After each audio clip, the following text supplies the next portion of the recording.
This is the Wheel of Time Spoilers podcast. Hi, welcome to Wheel of Time Spoilers reaction to episode 8. We are here to talk about the final episode of Wheel of Time season 1. Our season finale, the long-awaited conclusion to this first intense, frenetic sprint of a season of getting our show. Welcome to Eye of the World. Oh, man. Also, I just noticed that my dress apparently is part It is. It's fine. see-through. I'm sorry. I didn't think about that. The dress isn't see-through. The dress makes you see-through. Yes, I am see-through. I am a fae. Look at me. Oh, yeah. I'm like, I mean, we didn't really get a warder's cloak this season, so instead we got to settle for Radia's green screen shirt. Okay, so season finale. What did you think? Very briefly. I had such mixed reactions to this episode. There were things about it I loved. And I think on its own, it was a fine episode of TV, but there was so much that I wanted it to do that it didn't do, that I had to overcome my own initial reaction and be like, let me watch this for what it is rather than for what it's not. Because it's not a lot of things. Fair enough. Honestly, this was my favorite episode of the season, hands down. Oh, wow. No question. Yeah, not mine. I loved this episode, and I just rewatched it, and I love it even more. Because I feel like Rafe and I are... Okay. Episode 7 for me, but this had... Well... And I haven't done the rewatch, which is interesting, because episode 7 I did an immediate rewatch, and it was my favorite. Whereas episode 8, I've only watched it once, and it's definitely not. So I'm wondering how much of that is just my initial reaction to the lore changes. Yeah, there was a lot of changes. I've gotten so invested in the story Rafe's telling. And also when I saw that Rafe had written this episode, that set me up so much. And I am pretty sure that Rafe and I are really, really similar people. I feel like the more I watch him in the bonus content and the fact that he wrote this episode, which to me just stood out head and shoulders above the rest, I'm just like, me and Rafe are the same person on some level. That's so funny, because I would say 7 was head and shoulders above the rest, you know? And 8 was, I think 7 was my least favorite. I think 7 was my least favorite of the whole season. Which goes to show how, you and I have very similar opinions about the books, for the most part. And just, I feel like we are coming at these episodes in very different ways. So let's stop talking about overall impressions. Let's get into, what about it made it your favorite episode? The character interactions, but particularly Rand and Moiraine. Rand and Moiraine, to me, like that whole, everything to do with Rand, starting with Luce Theron, which oh boy, was that an emotional whiplash to go through the cold open. I had every feeling it was possible to have in the course of that cold open. But everything to do with Rand throughout the episode, and the way I saw huge parts of what Rand goes through at the very end of the books in how this went, and the way it felt like a microcosm of the actual last battle.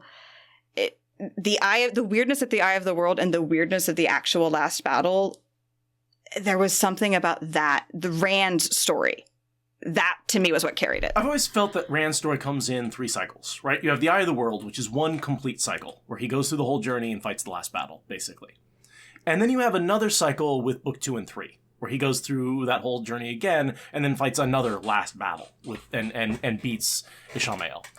And then you have a third loop that is actually when you get to the last battle. And each one of those is, the second loop is like a bigger version of the first one, and that third loop is like, okay, let's start with Shadow Rising, add in the Aiel, and I'm going to put everything in the pot this time, and we're going to go through a third cycle where we finally have an ending.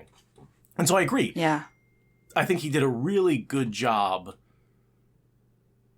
making me feel like the Eye of the World was the sort of first cycle in that battle. And I like the idea that Rand sort of thought that he fought this guy, Ishamael, obviously, not the dark one. It looks like a man. Okay. It's definitely the dark one. which brings me to my first real question, and I think the question that we're going to be discussing until season 2. Did Ishamael win? Did he accomplish what he was trying to do at the Eye of the World? Or did Rand win? I think the former. That's my that smile at the end, the broken seal, like, yeah, you maybe just walked right into a trap, my sheep herder friend.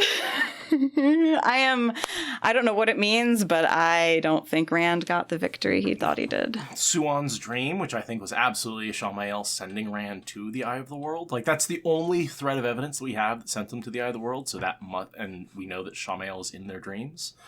Like, and that's one of the things that I want, and I think that this season didn't give us, and we said this before, is more. I want more of everything. I want more explanations. I want I want longer scenes. I want cuts where I want to see the transitions between the cuts that we saw. I want more. And I think that is particularly true when it comes to, like, the White Tower and the One Power and everything like that. This, the other thing I really sort of wanted to talk about was the lore breaking changes. And lore breaking isn't necessarily the way I want to put it, but the way that the One big Power, changes, the big like changes, straight ahead, non-canonical, right? Yeah, there's new rules. We have to learn a new rule set for this version of the world. And I think that's what's personally upsetting me the most, is because it's like, if you sit down to play chess and someone's suddenly like, yeah, and the queen can jump over characters, and you're like, what?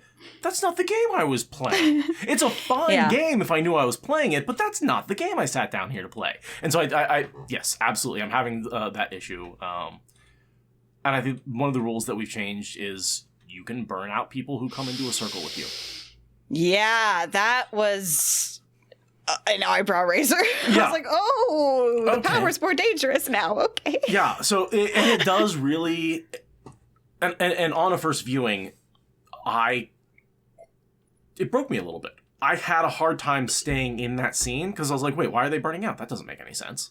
And so that's where I really do think that's where my rewatch needs to come into play, because I need to absorb that, knowing the rules have changed, and not come at it with, hey, you're breaking the rules, stop that. Yeah. Yeah. I like that it makes it more dangerous. Yeah. The stakes are higher. The baddies are badder and the power is more dangerous. I'm okay with that. But yeah, it was hard to watch that scene at first, being like, but that's not supposed to be. Okay, fine. That's the way it is.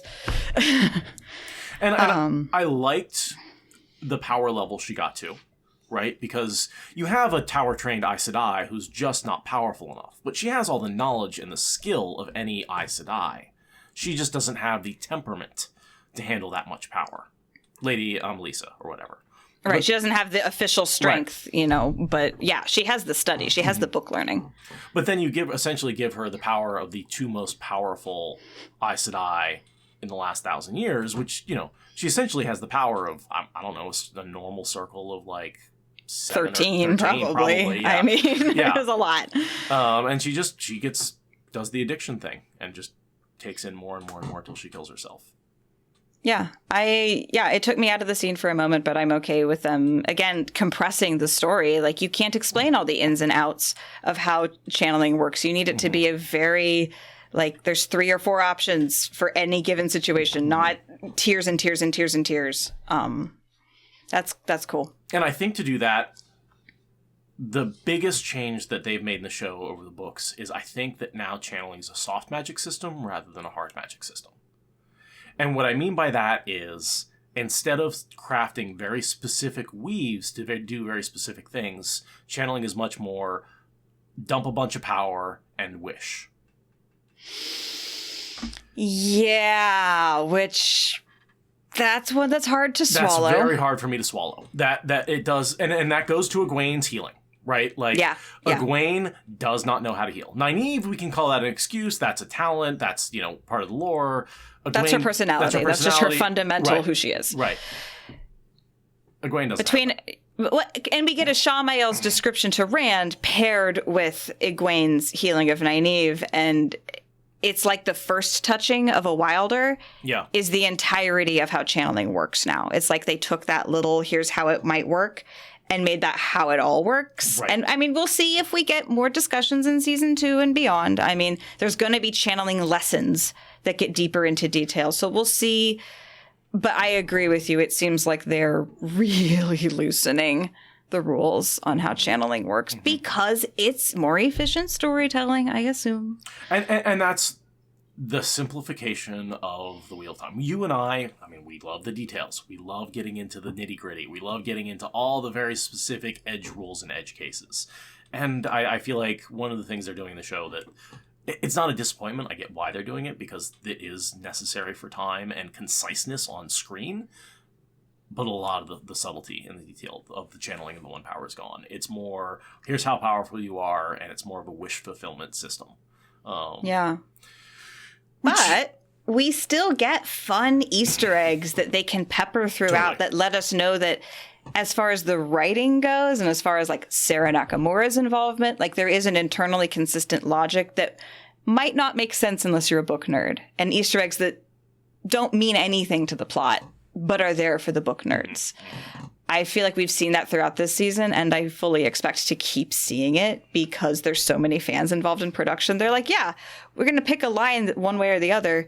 We're going to pick the line that gives them the Easter egg and gives us that room to headcanon a slightly harder magic system according to our deeply unsettling amount of internal knowledge about the world.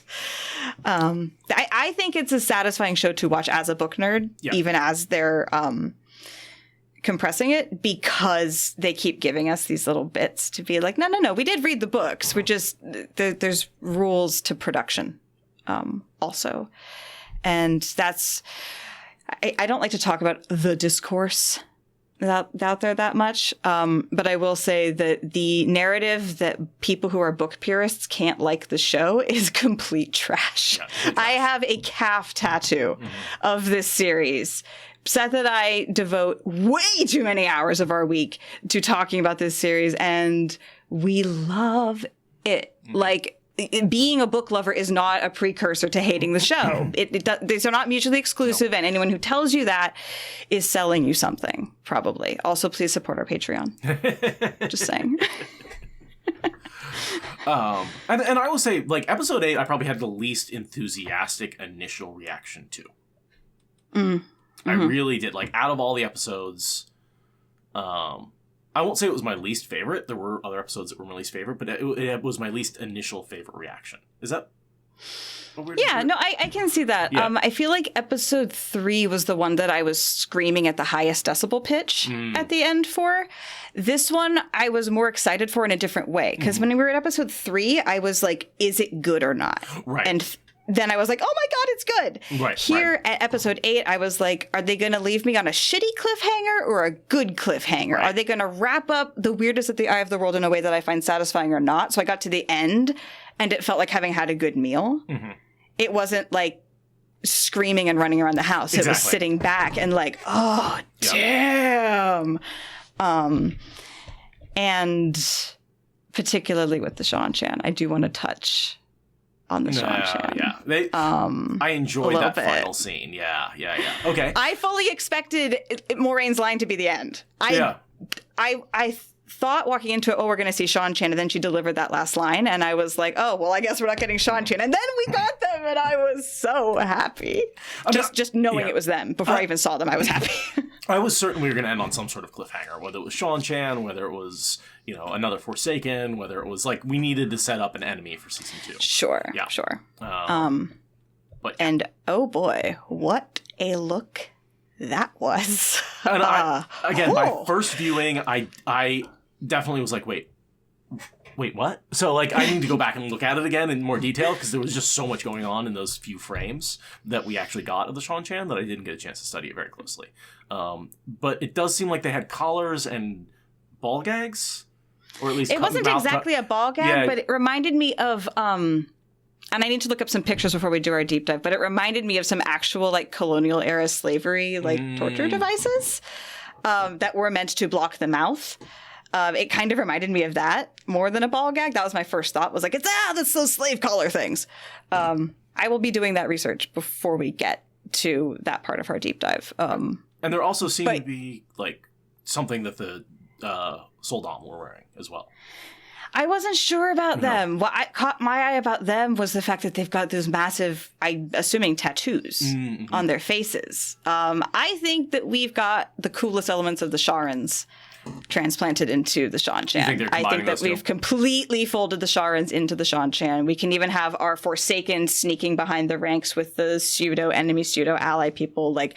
And we got face tattoos. We got big, gnarly face tattoos from the Sharans transplanted onto the Seanchan. And I love that look. Yeah. It was so surprising. I was so shocked and so surprised. And at first blush, it doesn't seem like they're leaning too hard into Chinese stereotypes for that aesthetic. That was some sort of like Polynesian, German something. Like, I don't know what to think about their styling.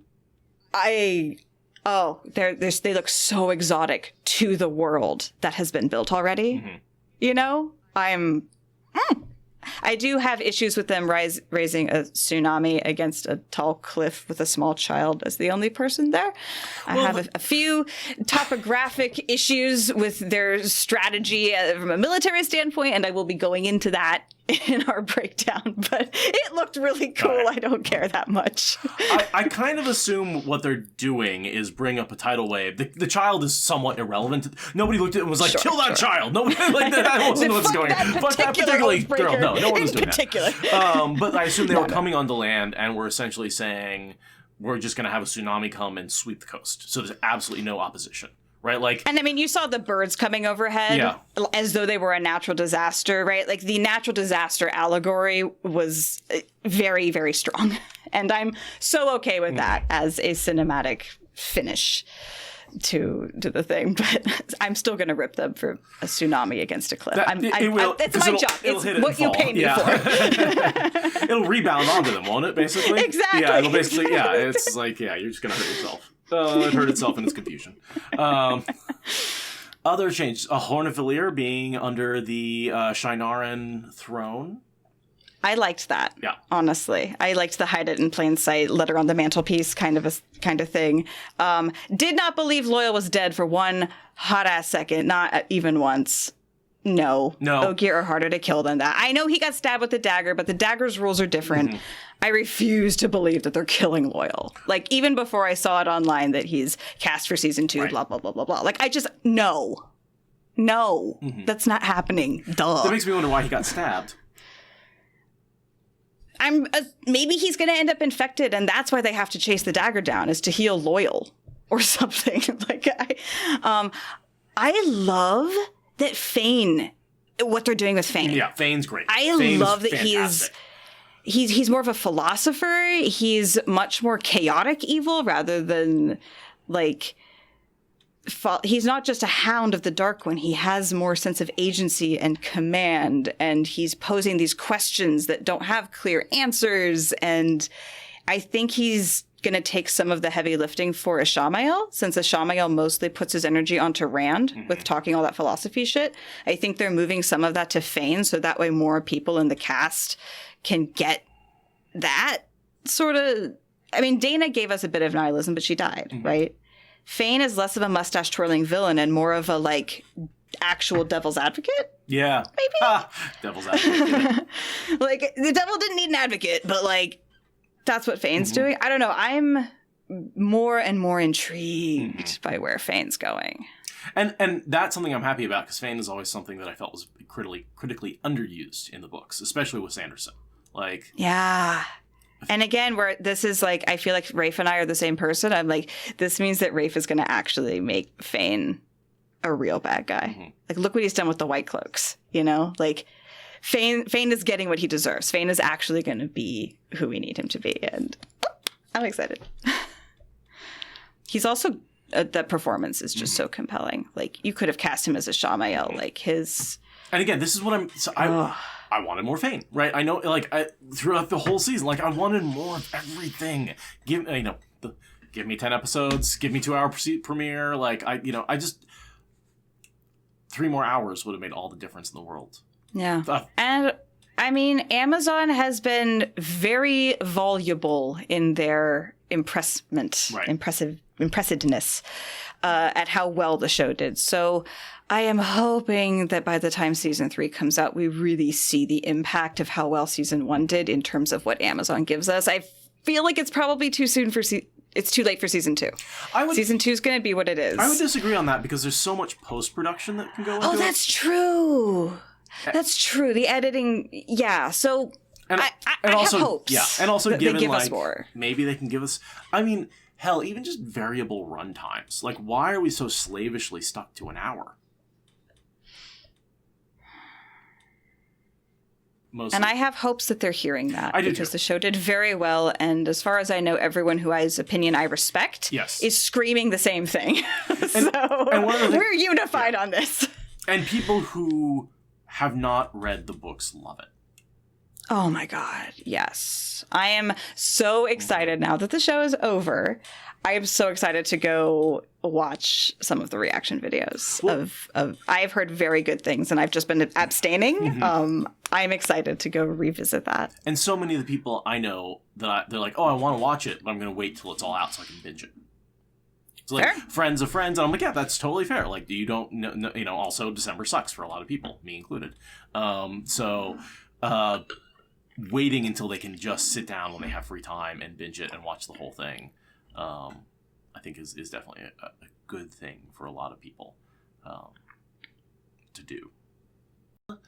The Blight, the Seal, the Horn, Egwene.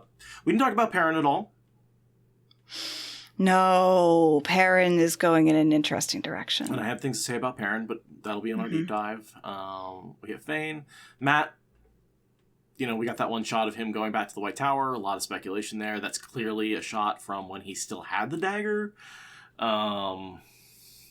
Which makes me wonder what they're doing with him exactly. But, you know, we all know that's the realities of casting.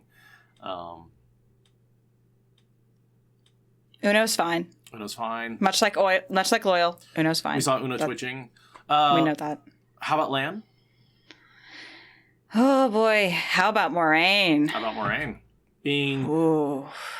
So I think she got a Liandrin pulled on her. What was it? Or was Alviarin who got shielded and tied off by someone? Liandrin. That was Liandrin.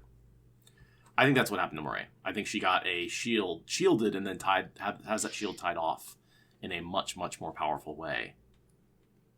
So she can't undo it. Because if you look at the VHX, you think she was stilled? Mm-hmm. Yeah. So for me, if you look at the VHX, it looks like she was shielded first, and then he did something to tie off a knot. I didn't see the gentling where with Logain we saw those sort of angel wings come out of him and saw those wings come out. With Moiraine, I saw a shield go down onto her. I didn't see anything pulled out of her. So yeah, I think it's different for men and for women, and that with Logain we only saw the blackness come out. We didn't see the light come out. There was still big beams of power coming in and out of the chest, and Moiraine doesn't cry. Yeah.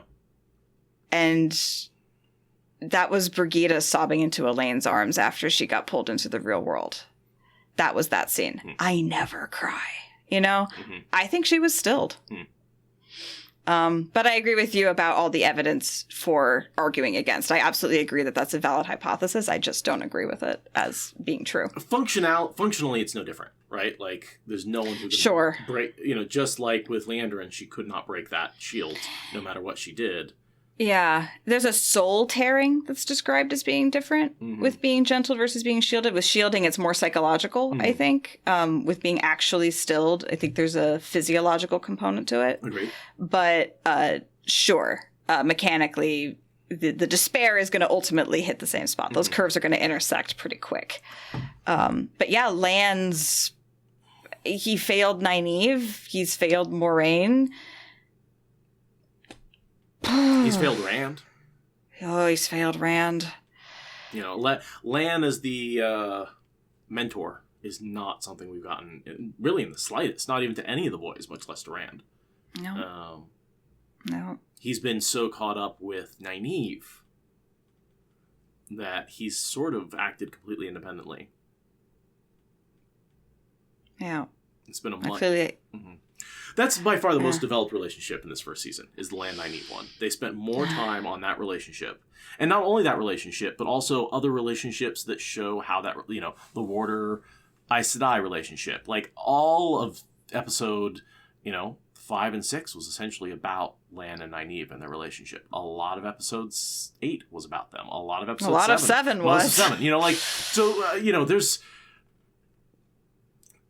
That is a choice that Rafe made that I'm not sure I agree with. Not that I don't love the relationship, and I know a lot of people do, but again, I would have liked to see more of it build. I didn't need to see so much of it on screen, right? Like, I've always loved how off-screen their relationship is, and how much of it's just respect for each other. Some of that was just... I think they put a lot of lore building on relationship building. I think they double-dipped a lot of those things together. But yeah, it's a lot more on screen. It's a lot more on screen. And part of that is Rand being dumb in the books. Yeah. Like, true. And so we're not in Rand's head, so we're actually seeing their relationship as it probably developed. But I think that season 2, we are going to be splitting the POV parties a lot harder now that we have these characters. And they've all split in different directions. We're going to have a lot of POVs in season 2. That was one comment that I was a little upset about that Rafe said. Is like, well, I've got Rosamund Pike and Daniel Henney, so I've got to use them. I'm like, no, you don't. Like, not if it doesn't fit the story. And that bugs me, that like, oh, just because you have high quality actors, you want to use them in every scene, and you're going to change the story to write to them. That's I don't like that philosophy. I haven't gotten to that bonus content yet. I got through the world building stuff, but not the casting stuff. And it's so hard to keep up with every other fucking interview. It is. No, I just heard him say that, and I was like, but you don't have to use her. Like, I know he's like, I'm going to change season 2 to use her. I'm like, you don't have to. It's okay. It's okay if you're... I know, it's the realities of Hollywood. They have an A-star actress, and they're going to put her front and center. We do live in the real world. We do live in the real world. But it's hard for me to see them going into the Great Hunt, where Moiraine is essentially not in it. But she's off doing other shit. It's not like she was lost in a portal stone, like some assholes I could mention.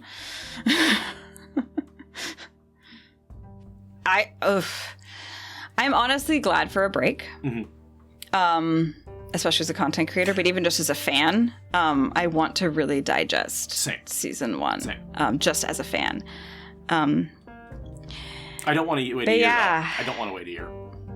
I don't want to wait a year either. But for now,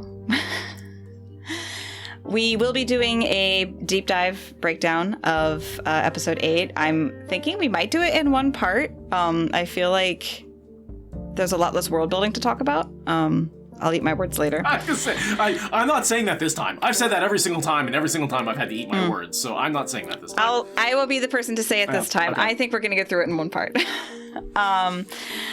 And so you can stay tuned to this channel to see exactly how wrong I was. Please subscribe to laugh at me and watch all of our other videos in the meantime as we continue to work on editing and post-production to get the deep dives out. Obviously, we'll get this out as quickly as we can, and our episode 3 deep dive is still in process. It's still in process, and I'm so sorry about that, but my personal life has just gotten out of control this December. It will be back in control in January. I guarantee it. We hope. We will also be returning to doing Path of Daggers podcasts in January, so we will stop posting videos here for new content. It'll just be the videos we've recorded coming out eventually. But you can find us back on our podcast after this in January. Otherwise, please follow us on social media and give a positive review to us on whatever platform you use. We could really use positive reviews. Also, go positively review Wheel of Time on Amazon because the number of stars is insufficiently high for how I feel, and you need to agree with me. Otherwise, you're a dark friend. That's how that works, right? That's how the internet works. Yeah. You agree with me or you're a dark friend. That's pretty much how, Thank you for listening to the Wheel of Time Spoilers podcast. Rate us in the Apple Podcast app or support us on Patreon. Is that good enough?